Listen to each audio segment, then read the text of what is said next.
Here, Open Racing, Safety Jesse, Jan Spotty, moving up guys, Diamond North, Terrell Warriors, East 23rd and followed by Amiral Maxi, in between those then, he's batting after 7, moving up Sky Story, Shanghai is next in line, followed by Buntay Shore, para sa Masa, Crown Peter, Money for Big Bunny, and Hakim, he's racing and behind them down the backstretch one, Safety Jesse, it's Safety Jesse, still a pace setter, leads by Hapalag, big pressing up the body outside, he's Diamond Amiral Maxi, racing in third, moving up now in position third, East Sky Story, 2 and 3 keep on mounting their stride, Safety Jesse, Diamond Art, and a very close third now, East Sky Story, 400 meters to go, this one, Safety Jesse, Diamond Art, East Sky Story, now coming home now on the outside in third position, as they race the final whole turn, Safety Jesse,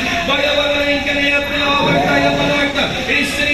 Sky Story and down stretch they come. It's the Safety Jesse by about 2 lengths now over Diamond Art, Shanghai Silk, moving up in the middle, it's the one Sky Story, and there in the finish line is the Sky Story